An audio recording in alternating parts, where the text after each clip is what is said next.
وما أرسلناك إلا رحمة للعالمين. Bismillahirrahmanirrahim. Assalamualaikum warahmatullahi wabarakatuh. Alhamdulillah wassallallahu wala haula wala quwwata illa billah. Salatu wassalamu ala Rasulillah wa ala alihi wa sahbihi wa wala wa nifiti.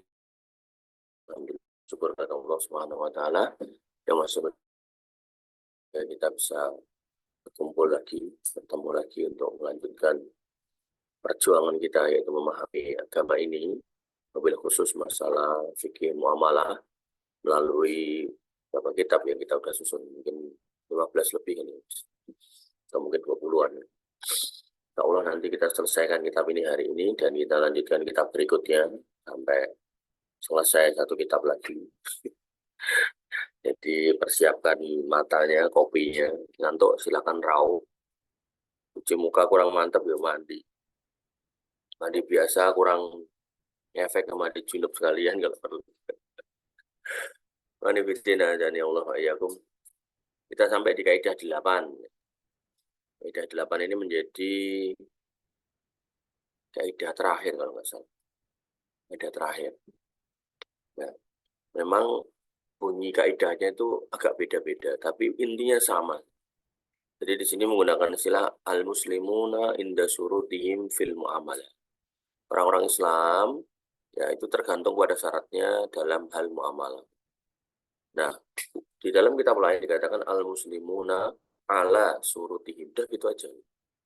Mengutip pada hadis Nabi SAW, al-muslimuna ala surutihim. Jadi muamalahnya nggak ada gitu. Nah, artinya apa? Dalam mengikuti atau memenuhi semua perjanjian yang dia bikin itu berlaku nggak cuma di muamalah saja, di semua hal, gitu. Di semua hal, kalau memang ada perjanjian yang diperjanjikan dan nggak bertentangan dengan agama, maka harus dilakukan. Gitu ya. Maka harus dilakukan. Ya. Makanya kita nggak usah bingung nanti kalau baca kitab lain lagi. Oh ini al-muslimuna ala surutihim ini. Oh yang di sini al-muslimuna inda surutihim fil muamalat, nggak usah bingung. Sama gitu. Ya, kita masuk di kaidah 8 dengan judul al-muslimuna inda surutihim fil muamalat, artinya kaum muslimin tergantung pada syaratnya dalam hal muamalah. Pengertiannya, syarat secara sah ya berarti itu sebuah alamat atau tanda, itu secara bahasa ya. Tapi dari sisi istilah, maksudnya syarat adalah sesuatu yang tidak adanya mengharuskan tidak adanya yang disyaratkan. Jadi kalau itu nggak dikerjakan, maka ya nggak perlu menuju tempatnya. Misal gini, kamu mau daftar kuliah, syaratnya ijazah.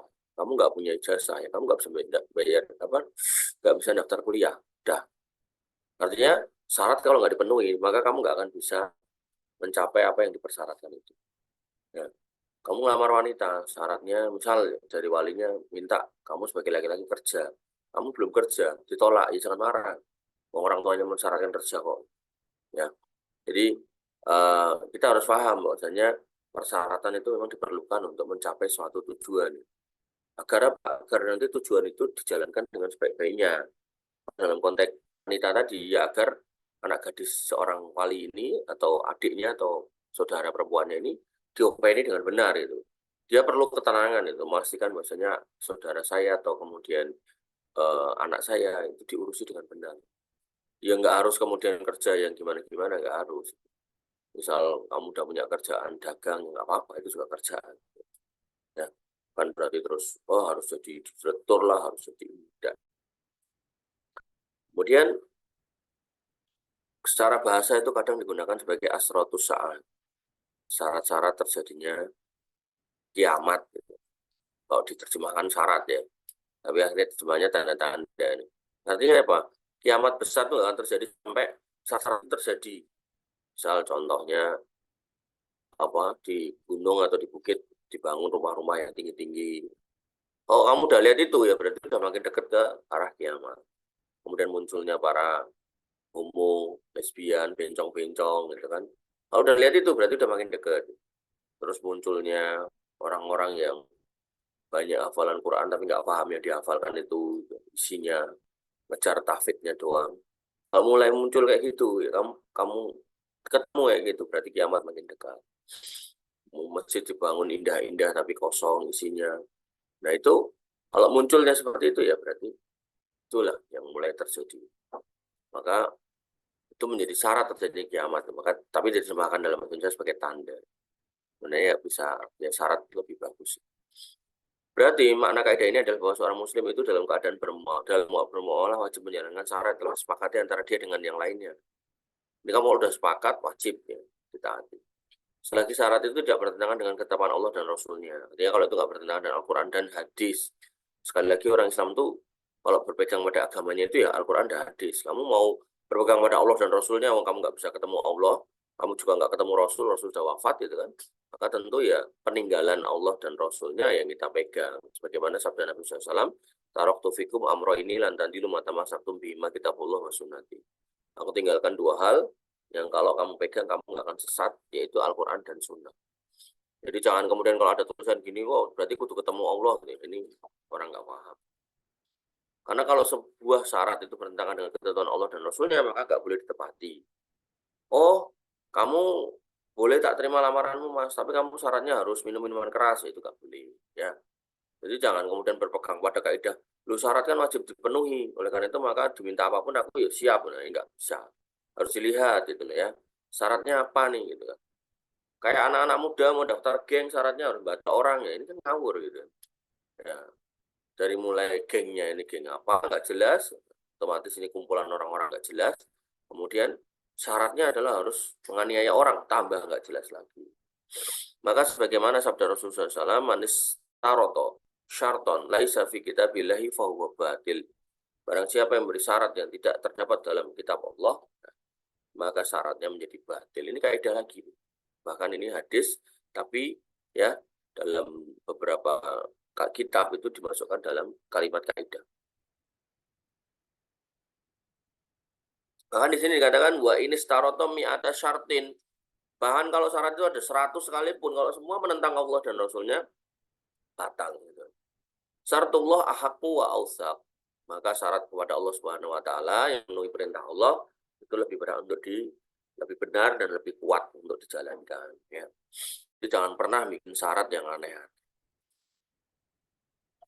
Mana kita perlu di sini adalah tidak disyariatkan dalam kitabullah baik secara global maupun terperinci sebagaimana dikatakan oleh Al-Hafidz Ibnu Hajar rahimahullah dalam Fathul Bari ya. Jilid kelima ayat halaman 188. Atau mungkin artikel dalam hadis tersebut adalah bentuk masdar dari kata yang artinya mewajibkan atau menetapkan. Yang berarti mana hadis itu adalah setiap syarat yang tiada terdapat dalam ketentuan dan syariat Allah maka batil, dan itu bisa terjadi kalau syarat tersebut menafikan salah satu hukum, kaidah atau maksud syariat. Jadi bisa bermakna bertentangan dengan syariat tadi. Syariat melarang minuman keras, berarti suruh minum minuman keras nggak boleh. Atau kemudian ya meniadakan hukum syariat. Syariat nyuruh puasa, kok kemudian ya syaratnya adalah jangan puasa, ini bertentangan, nggak boleh juga. Atau tujuan dari syariat agar kemudian seorang kepala keluarga ini menafkahi anggota keluarganya, kok kemudian dipersyaratkan nggak boleh kerja, ini kan juga nggak benar juga. Ya hal-hal seperti ini harus periksa dengan benar, jangan cuma berpegangan padahal kan aku udah berjanji sama mereka untuk melakukan ini dan itu. Lah janjimu isinya apa? Ya. Nadar juga sama. Nadar ketika kita bernadar yang jelek, maka hukum menjalankannya haram, tapi nadar yang sudah terucap harus ditebus dengan kafarat. Kafaratnya apa Mas Angga? Diulang-ulang pokoknya. Kafaratnya apa? 1. Memberi makan 10 orang fakir miskin, atau yang kedua puasa saya beri pakaian 10 orang fakir miskin, atau yang ketiga membebaskan budak, baru kemudian kalau nggak mampu semuanya itu baru puasa 3 hari berturut-turut. Ingat-ingat penting itu. Terus sampai kamu mati itu hukum itu nggak berubah. Syekhul Islam Ibnu Taimiyah rahimahullah berkata, asal dari hukum akad dan syarat adalah boleh dan sah. Hukum asalnya boleh ya, mempersyaratkan apa aja hukum asalnya boleh, tapi dikecualikan tidak ada yang haram dan batal kecuali yang diharapkan dan dibatalkan oleh syarat baik dengan nas maupun dengan kias. Ini harus pakai kof, bukan pakai kal. Berkata tujuan syarat adalah mewajibkan sesuatu yang pada asalnya tidak wajib atau tidak haram. Semua syarat yang sahih pasti memberikan faedah atas wajibnya sesuatu yang bukan wajib. Karena dua orang yang melakukan transaksi jual beli wajib untuk mengambil suatu yang asalnya tidak wajib dan dibolehkan baginya untuk melakukan sesuatu yang asalnya tidak boleh, juga haram melakukan sesuatu yang asalnya tidak haram. Demikian juga oleh orang yang melakukan transaksi semuanya juga melakukan akad nikah. Jadi dalam terkadang ada hal-hal yang awalnya itu ya hukumnya nggak wajib, tapi karena dipersyaratkan ya menjadi wajib. Pokoknya selama itu nggak haram atau nggak meniadakan aturan syariat atau nggak kemudian bertentangan dengan tujuan syariat, gitu, maka apapun syaratnya, kalau awalnya hukumnya mubah, maka itu menjadi wajib. Contoh, kamu ngelamar anaknya pedagang bakso. Terus kamu waktu itu kerja sebagai pegawai. Terus calon mertuamu nggak mau kamu jadi pegawai. Dia ngomong bahwasanya mantu saya semuanya harus pedagang bakso. Ini beda kayak pemimpin partai tertentu yang ngomong kalau anaknya nggak boleh kawin sama pedagang bakso. Tapi ini mertua pedagang bakso, misal Pak Alek gitu. Misal ya syaratnya pokoknya mantunya harus jualan bakso gitu kan. Nah, hukum jualan bakso kan awalnya kan mubah. Boleh-boleh aja jual bakso, boleh jual mie ayam, boleh jual apa namanya, jual cilok boleh, jual apa ayam goreng boleh, apa aja selama itu halal boleh gitu kan. Nah, karena dipersyaratkan dan kamu mau, saking kamu benar-benar pengen menikahi anaknya Pak Bakul Bakso itu, gitu, maka ya hukum jual bakso buat orang yang memperjanjikan ya, untuk mendapatkan anak gadisnya orang pedagang bakso itu ya menjadi wajib. Ya, kayak gitu ya. Jadi modelnya kayak gitu. Jadi kaidah ini memaksudkan adalah bisa merubah status hukum yang awalnya boleh menjadi wajib ketika itu diperjanjikan dengan syarat. Ya, apa yang diperbuat itu bukan hal yang haram. Oh, syaratnya kamu karena aku dagang minuman keras, kamu juga harus jual minuman keras. Ini nggak boleh. Ya, jadi harus yang mubah. Ibnu Qayyim rahimahullah berkata, asal dari hukum akad dan syarat adalah sahih kecuali yang dibatalkan atau dilarang oleh syarat. Ini adalah pendapatnya. Dasar kaidahnya yaitu firman Allah Subhanahu wa taala, ya ayyuhalladzina amanu aufu bil uqud. Maka penuhilah janji-janjimu, kata-katamu wahai orang-orang yang beriman. Nah, tentu maksudnya akad di sini akad yang diperbolehkan. Jangan pakai hadis ini, ayat ini kemudian mengatakan, wah aku udah diperjanjikan sama geng saya untuk bunuh orang, ya saya berdasarkan dalil ini saya bunuh orang. Ada nanti orang-orang yang berpendapat aneh kayak gitu. Ya, bisa ya itu. Makanya kan apa namanya? Allah ingatkan ya, wala tastaru bi ayati samanan qalila. Jangan kamu jual ayat-ayatku dengan harga yang murah. Ya, banyak orang yang kemudian menggunakan ayat untuk barang dagangan. Kemudian hadis ya. Al-Kasir bin Abdullah bin Amr bin Auf ya, Al-Muzani dari Kasir bin Abdullah bin Amr bin Auf Al-Muzani an Abi dari bapak. Jadi ini orang-orang baik ya, dari mbahnya baik, bapaknya baik, dianya sendiri orang baik. Anna Rasulullah SAW Rasulullah SAW bersabda, as-sulhu jaizun bainal muslimin. Ya, perdamaian itu boleh di antara kaum muslimin, illa sulhan harrama halalan. Kecuali perdamaian yang mempersyaratkan mengharamkan yang halal. Oke, damai. Neng kamu nggak boleh makan ayam seumur hidup. Nah, ini salah. Ayam itu boleh dimakan dan halal. Kenapa harus diharamkan? Au ahalla haraman, atau menghalalkan yang haram. Oke, damai. Permintaan maaf tak terima. Tapi kamu harus mabuk nemenin aku tiap malam minggu. Boleh. Wal muslimuna ala surutihim, dan orang-orang Islam itu sesuai dengan syarat-syaratnya. Illa syarton harrama halalan, kecuali syarat yang mengharamkan yang halal, au ahalla haraman, atau menghalalkan yang haram. Ya, manifidina azani Allah ya. Ini dalil tegas ya, bahwasanya jangan dicomot al muslimuna ala surutihimnya aja. Tapi juga harus difahami ya, harrama halalan au halal ahalla haraman. Ini juga harus dijadikan batasan pada persyaratan yang dibuat. Jadi jangan bikin syarat-syarat yang kemudian melanggar syariah. Ya.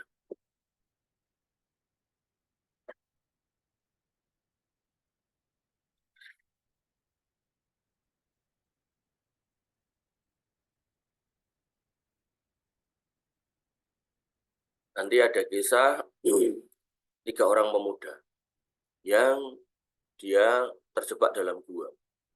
Kemudian pemuda ini terjebak karena ada batu yang nutupin. Kemudian 3 pemuda ini bersepakat, ayo kita bertawasul dengan amal soleh kita.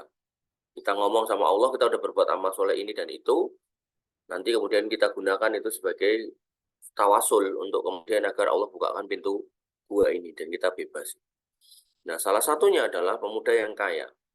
Yang kaya, punya duit lah. Terus didatangi oleh seorang wanita yang butuh. Ya, mau minjem duit. Ini hari ini terjadi kayak gitu. Kemudian laki-laki itu mensyaratkan, kamu tak kasih pinjaman, tapi kamu mau tak zinai. Nah, mau tak gauli itu. Wanita ini kepepet, mengiyakan. Nah, begitu sudah posisi si laki-laki ini sudah metuangkring gitu kan di atas wanita ini, tinggal satu kali tendangan maut selesai gitu kan. Maka laki-laki ini tiba-tiba mengingat Allah Subhanahu wa taala, mengingat adab dari Allah Subhanahu wa taala atau yang semisalnya, sehingga dia membatalkan. Nah, dalam kasus yang saya ceritakan barusan ini, yaitu poinnya adalah apa? Ya, dia mau ngutangin duit, dia mensyaratkan gitu. Ya, dan wanita ini karena kepepet dia mau terima syaratnya. Padahal itu syaratnya syarat yang haram. Jadi salahnya sejak dari si laki-laki ini mensyaratkan ngasih syarat yang haram nggak boleh, wanitanya juga kemudian mengiyakan syarat yang haram juga nggak boleh, gitu, walaupun kepepet. Gitu. Sehingga ya alhamdulillahnya gitu, mungkin karena doa si wanita ini, laki-laki itu juga kemudian menjadi sadar itu maksudnya apa yang dia perbuat salah. Dan kemudian laki-laki ini pun menjadikan hal tersebut itu susah loh itu. Jadi udah baratnya udah nafsu di ujung tanduk gitu kan, tapi kemudian di cancel itu sebuah perjuangan yang luar biasa gitu. Sehingga si laki-laki ini berpendapat itu bagian dari amal saya yang istimewa, maka kemudian dia berdoa pada Allah sekiranya hal tersebut adalah hal yang baik gitu kan, hal yang solih, hal yang bernilai pahala besar, maka saya bertawasul atas hal itu dan mohon izinkan untuk dibukakan pintu gua. Kemudian batunya geser, grek. Padahal sebelumnya 3 orang ini berusaha geser, nggak ada yang kuat. Itu pertolongan Allah yang menggeser. Allah Ta'ala. Ya.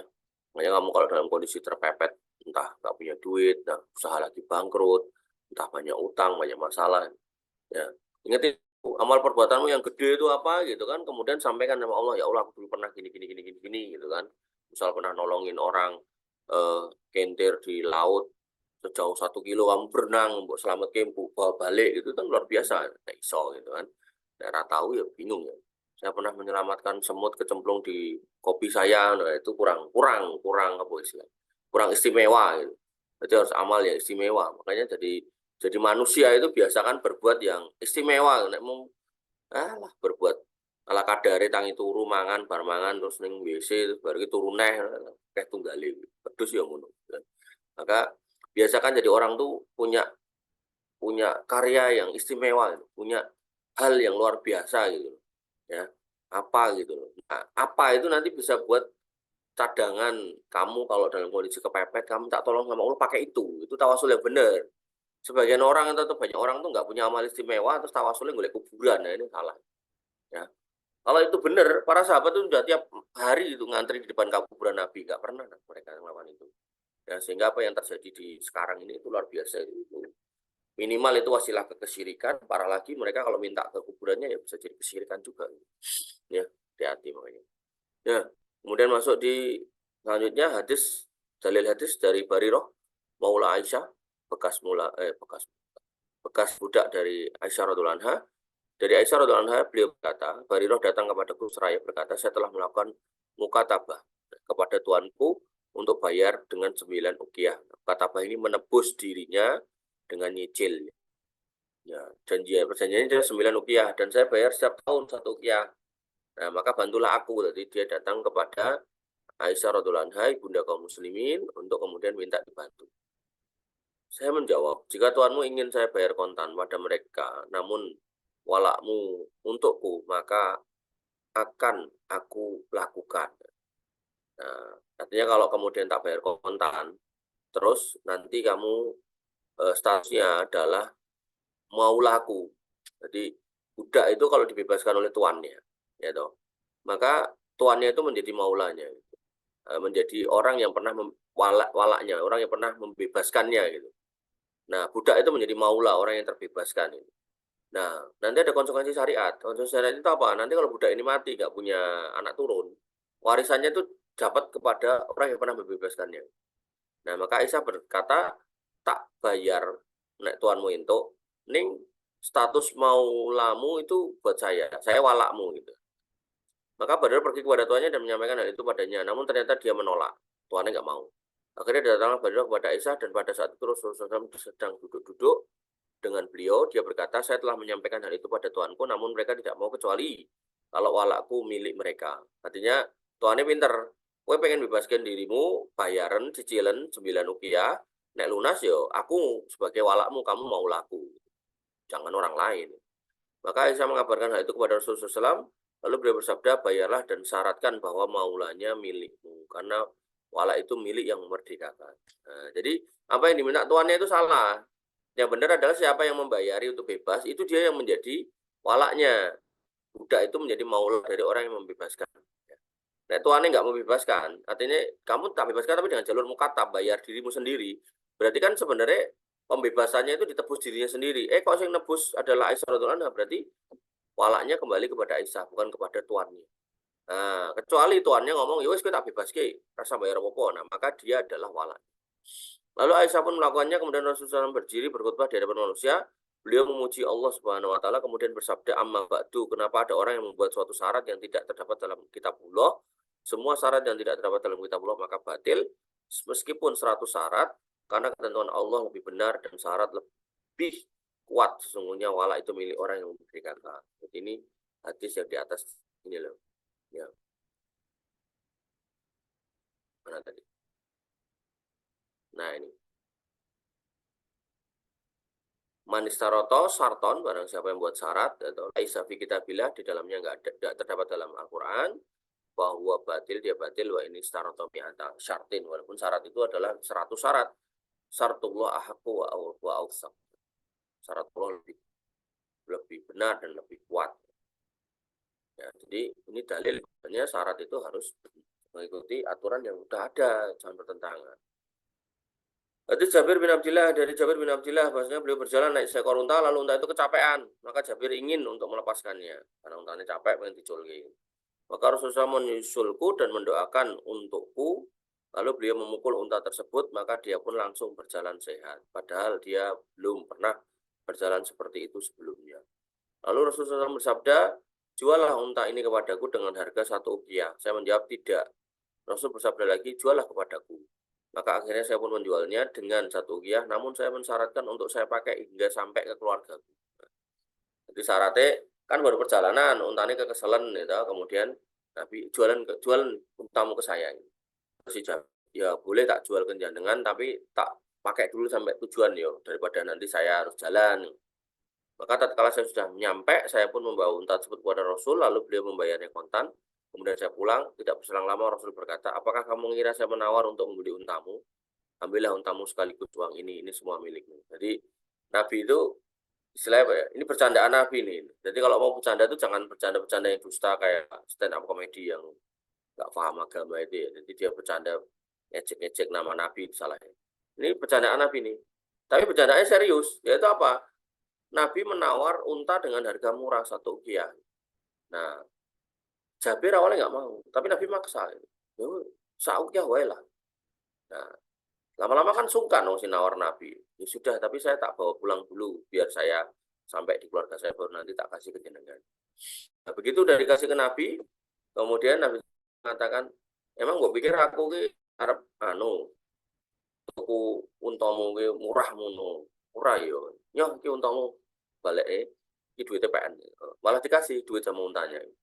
Ya itulah contoh akhlak Nabi SAW. Itu ya, menurut saya itu bagian dari kayak bercanda gitu. Tapi bercanda yang serius karena kata duit gitu loh. Jadi nggak cuman kayak kayak apa namanya ibu-ibu yang kalau anaknya nangis, kodok melayu ora nek kodok gitu kan. Wong rumahnya jauh dari sawah kok kodok piye kan. Nah, atau mungkin ibu-ibu yang nanti anaknya nangis kemudian dijanjikan sesuatu tapi dusta gitu. Terus ojo nangis, engko tak tukokke helikopter. Buru-buru helikopter gitu kan. Tulanan plastik wae ra ndidit gitu helikopter. Nah, hal-hal seperti ini Nabi nggak pernah melakukan. Jadi bercandanya beneran nih. Unta dibayar, ya, kemudian seolah-olah murah. Jabiris kepepet ya wis lah, sing nuku Nabi iki barangkali kok barokah gitu kan. Nah, akhirnya yang terjadi begitu kemudian sudah sampai tujuan malah dikembalikan unta sama duitnya, suruh ngambil semua. Wanifidina azani Allah wa yakum. Ini akhlak Nabi dalam bercanda. Pada hadis Barirah Rasul menolak syarat karena syaratnya bertentangan dengan ketentuan syariat. Sedangkan pada hadis Jabir Rasul menerima syaratnya yaitu sampai tujuan karena itu nggak bertentangan dengan syariat, nggak apa-apa kayak gitu. Ya, sama kayak misal kamu nanti jual sawah gitu kan, sawah bapakmu jadi warisan terus mau jual, nah harus dibagi sama adikmu misalnya gitu. Terus kamu dibeli sama orang, terus kamu anu tak tanam dulu ya 5 kali ya, biar anu setelah aku punya inilah cadangan stok beras gitu. Orangnya bilang oke nggak apa-apa. Gitu. Ya saya beli rumah di Jakarta itu sejak saya bayar sampai hari ini saya belum pernah pakai, malah dipakai orang lain. Ya nggak apa-apa. Ya, artinya di situ nggak bertentangan dengan syarat itu. Walaupun saya mensyaratkan dia harus nyewa dan bayar nggak apa-apa juga. Tapi saya mikir saya lah ngapain ya, sudahlah biar Allah yang ngasih bayarannya. Macam-macam syarat. Syarat itu ada banyak. Itu ada dua. Satu, syarat yang sahih dan wajib ditepati. Syarat ini adalah syarat yang tidak bertentangan dengan ketetapan Allah dan Rasulnya dan mungkin langsung ada ketentuan dari syariat atau paling tidak bertentangan dengan syarat syariat. Jadi syarat yang tidak ada pertentangannya dengan syariat. Maka jika itu yang terjadi, ya maka wajib untuk dipenuhi. Jadi kan sahih dan wajib ditepati. Contohnya dalam hadis Jabir di atas, syaratnya adalah Jabir mensyaratkan untanya dipakai sampai rumah. Kemudian contohnya lagi orang beli kain di pasar, namun dia bilang kepada penjualnya, saya beli kain ini dengan syarat kalau istri saya di rumah setuju. Maka dia berhak mengambil kain tersebut kalau ternyata istrinya tidak setuju. Untuk mengembalikan, Mak. Nah, kadang ada laki-laki tuh, saya tuh paling ini loh, kalau apa selain kok surprise buat istri itu saya paling paling males itu. Kenapa? Karena ya istri saya itu punya ini sendiri, punya semacam selera gitu. Nah selera itu kadang itu nggak sama dengan saya. Gitu. Menurut saya suatu kain atau satu barang ini bagus, menurut dia belum tentu bagus. Gitu. Kecuali mas-masan ya. Ini mas-masan pokoknya anggar gede ini cocok deh. Tapi kalau konteksnya pergombalan, tas, sepatu itu kadang itu beda. Gitu. Makanya saya paling malas belikan gitu. Paling nganterin tok, tak suruh milih dewi. Nah, kembali ke sini kalau kamu ketemu dengan istri yang model-model gitu kan. Maka kalau kamu membeli sesuatu, kamu bikin syarat kepada pedagangnya, penjualnya gitu. Maka itu enggak apa-apa. Gitu. Ya, contohnya kayak gini. Ya, ini tak beli, cuman nanti aku tak tanya istriku dulu. Nanti dia setuju dengan tak jadikan surprise. Ya, berarti duitnya kamu bawa. Tapi ya dia harus dibayar. Jangan bawa barang belum bayar nanti. Nanti lupa balik, duitnya nggak dibayar-bayar. Nah, tapi kalau kemudian nanti saya nggak setuju, tak kembalikan ya. Insya Allah nggak ada cacatnya, dia cuma lihat tok. Barangkali istrinya seneng warna biru, terus kamu belikan warna merah, nggak seneng dong. Ya, maka harus balik. Jadi nggak apa-apa ya kita membuat syarat-syarat yang memang di dalam Al-Quran atau hadis itu nggak ada, tapi juga nggak bertentangan itu. Apalagi kalau sampai bertentangan itu jelas nggak boleh. Yang kedua syarat yang batil yang tidak boleh ditepati. Jadi syaratnya adalah syarat yang rusak ya. Maka ini nggak boleh untuk ditepati. Misalnya itu hadis Barirah di atas. Jadi siapa yang membebaskan, kemudian siapa yang menjadi walaknya, ini nggak pas. Kemudian yang kedua orang yang mewakafkan sebidang tanah, tapi dia juga punya syarat bahwa nanti kalau dia butuh boleh menjualnya, nggak boleh ya. Wakaf itu diserahkan, dioptimalkan, dimanfaatkan untuk kaum muslimin. Kok kemudian syaratnya ya nanti aku butuh tak jual, jalan meneh ini enggak. Syarat ini tidak sah karena bertentangan dengan hukum wakaf yaitu tidak boleh dijual. Sebagaimana hadisnya Umar bin Khattab dalam riwayat Bukhari Muslim. Makanya saya ya di Badan Wakaf Indonesia itu kan ada wakaf sementara. Kamu taruh duit nanti sekian tahun boleh kamu tarik itu. Itu sebenarnya saya secara pribadi itu merasa ya itu model gitu tuh nggak bisa gitu. Karena wakaf itu ya wakaf itu dilepaskan itu, bukan kemudian ditarik meneh gitu. Ya karena hukum asal wakaf itu ya diserahkan, dikelola, hasilnya kalau ada buat kaum muslimin, bukan ditarik meneh gitu. Nah, nanti kalau kamu lihat websitenya Badan Wakaf Indonesia itu ada wakaf sementara. Jadi kamu tinggal klik bikin akun, klik terus transfer misalnya 5 juta gitu. Kamu sebutkan di situ berapa lama itu. Misal 5 tahun. Dan nanti 5 tahun lagi kamu bisa datang lagi ke situ untuk menyairkan dana itu. Dan selama 5 tahun dana itu diputar sama mereka. Nanti hasilnya buat kaum muslimin. Dan entah diputarnya taruh di sukuk, entah taruh di mana saya nggak tahu. Ya macam-macam sih. Turunan usaha yang mereka bikin. Nah, cuman ya itu tadi loh. Harusnya ini yang terjadi. Wakaf itu nggak boleh diminta lagi. Ya, makanya beberapa cucu atau berapa ahli waris itu minta lagi wakaf mbahnya ini, ya ini luar biasa mereka. Luar biasa kendel itu. Kendel gimana? Kendel yang menantang hukum Allah. Ya ada pesantren di Purwodadi itu sampai dibongkar gitu, karena ahli warisnya meminta tanahnya, cucunya. Jadi mbahnya wakafkan, kesalahan pesantrennya tidak disertifikatkan, kemudian cucunya minta wakafnya. Masuk pengadilan. Pengadilan pegangannya ya hitam di atas putih, sertifikatnya masih atas nama mbahnya, nggak dibalikin. Ya udah dimenangkan ahli warisnya. Akhirnya terusir tuh santri-santri. Ya makanya nanti kalau kamu tuh mengelola masjid, mengelola yayasan, mengelola kuburan, mengelola sekolah yang memang dasarnya adalah tanah wakaf, di sertifikat wakaf. Kalau nggak diminta lagi sama ahli warisnya, selesai kan ya.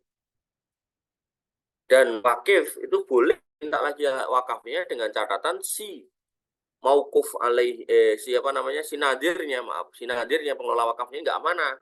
Misal nih, saya wakaf tanah sebentar, tak serahkan Yahya. Nah, akadnya adalah untuk sekolah sama Yahya pribadi, istrinya 4 harus itu semua gitu kan.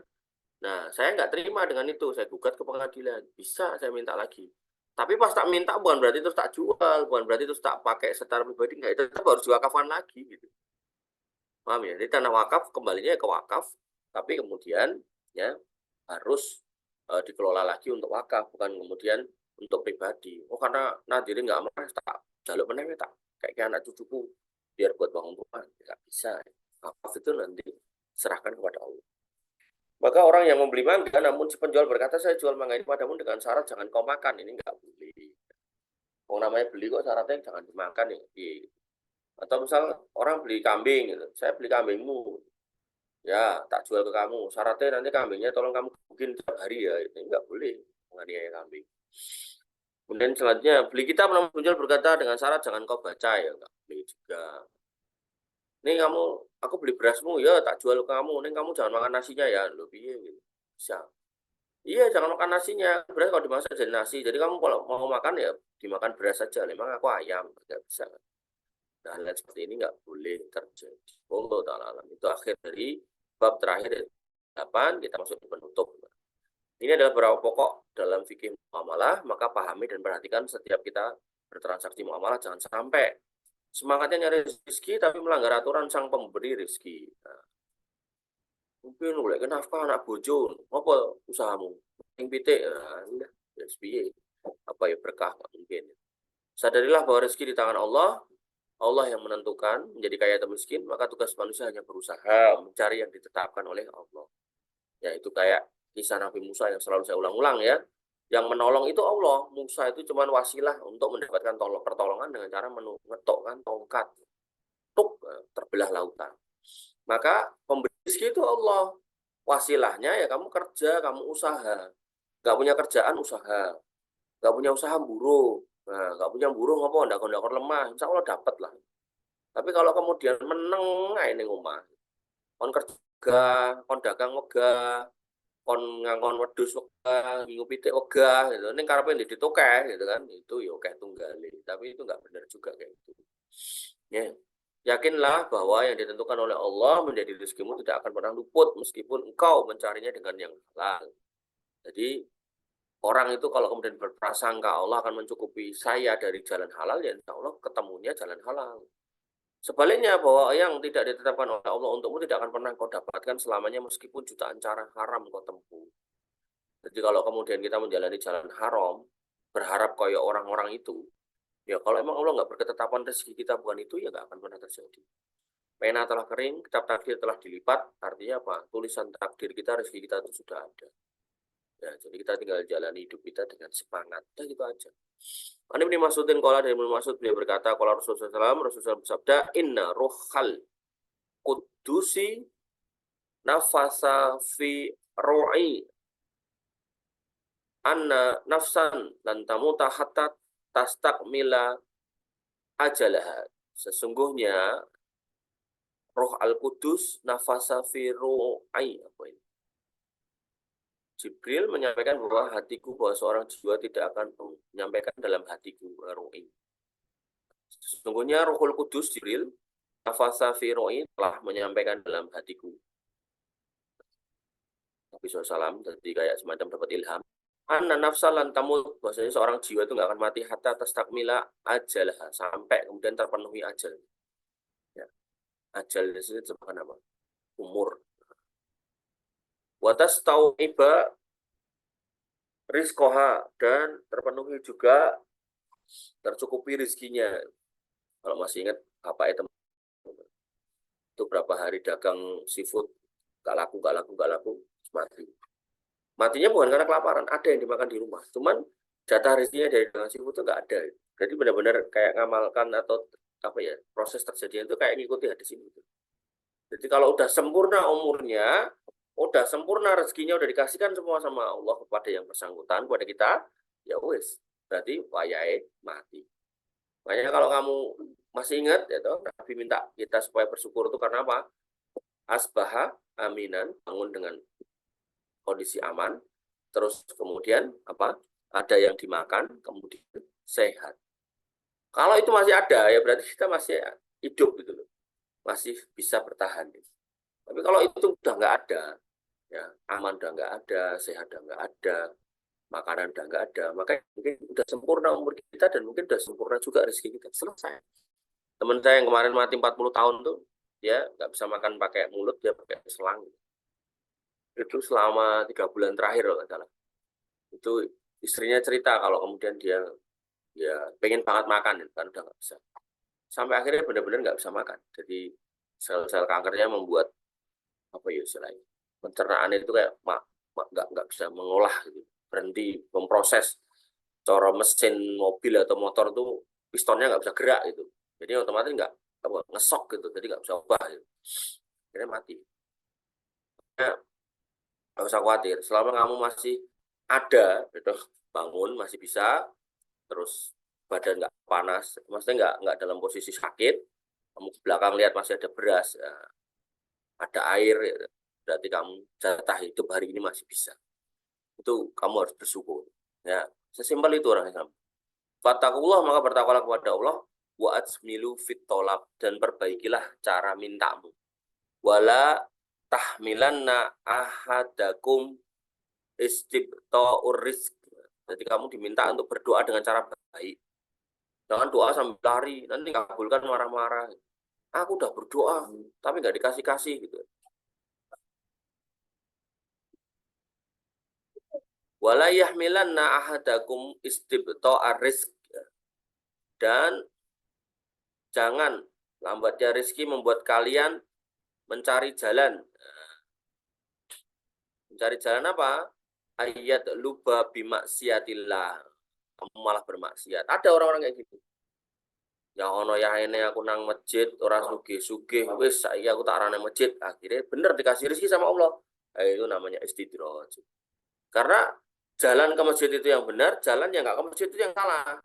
Kok kamu nggak ke masjid dikasih mudah rezeki, kamu ke masjid dikasih sulit rezeki, berarti sebenarnya kamu sedang dicoba. Mana imanmu yang benar ini? Makanya ya Allah mengatakan di dalam Quran surat Al-Mulk, waladzi khalaqal mauta wal hayata liyabluwakum ayyukum ahsanu amala. Allah yang ciptakan hidup dan mati kalian, dan Allah yang akan kemudian memeriksa mana kalian yang amalnya paling baik.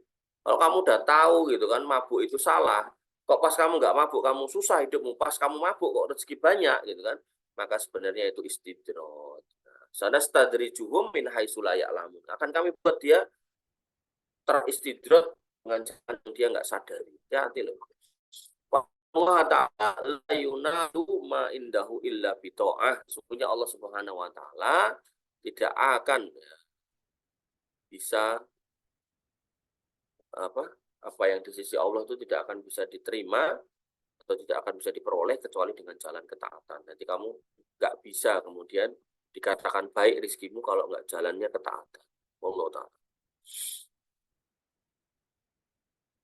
Kehalalan harta benda kita sangat berpengaruh pada kehidupan kita, ketenteraman hati, keberkahan, keselamatan, bahkan sampai dengan doa kita. Ya, jadi kalau kamu doa ya mau beramal, gunakan harta-harta yang baik. Dari Abu Hurairah radhiyallahu an, beliau berkata, Rasulullah bersabda, Inna Allah thayyibun la yaqbalu illa thayyiban. Allah itu maha baik dan tidak akan menerima amal kecuali dari jalan yang baik. Wa inna Allah amara al-mu'minin bima amara bihil mursalin.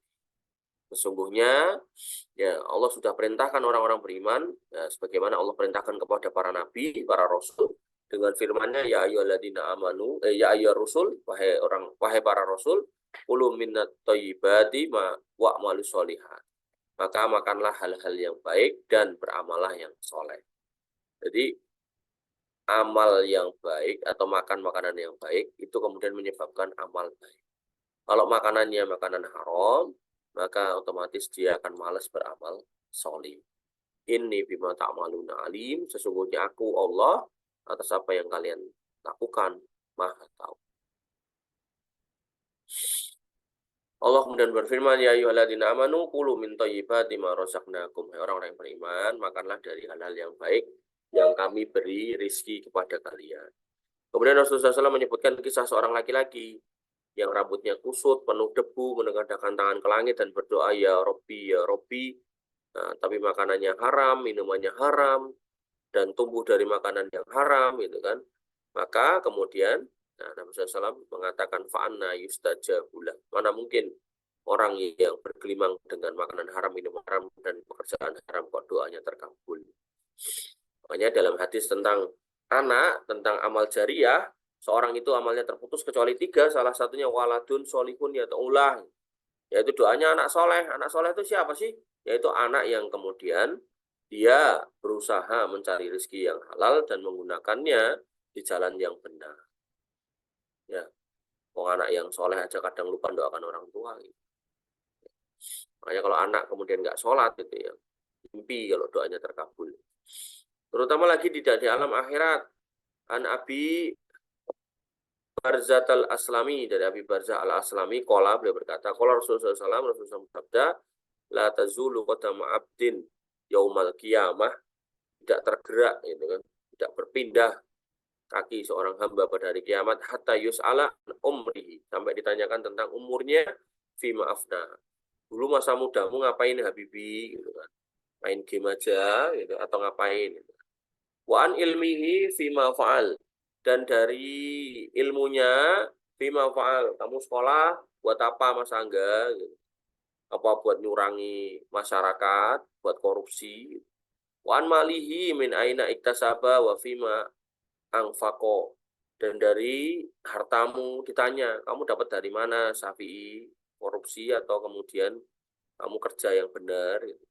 Wa fima anfaqo, terus kemana kamu gunakan? Udah dapat duit banyak, kamu gunakan buat apa? Buat jadi hamba Allah yang solih atau kemudian buat jadi musuh Allah Subhanahu wa taala. Wa an jismihi fima abla. Nah, Mas Eko, kamu udah dikasih badan yang sehat, kamu gunakan buat apa? Buat sholat, apa buat main judi? Naudzubillah. Ya, semua akan ditanya. Jadi tidak usah khawatir, semua akan ditanya. Semoga Allah Subhanahu wa taala menyelamatkan kita dan keluarga kita dari segala kesesatan, ketergelinciran. Amin. Allah taala alam. Wassallallahu wasallam wa barik ala nabiyina Muhammad wa ala alihi washabbihi ajmain. Ini akhir dari kitab ini. Demikian yang bisa kita sampaikan dan kita diskusikan. Kurang lebih mohon maaf. Assalamualaikum warahmatullahi wabarakatuh. Assalamualaikum warahmatullahi wabarakatuh.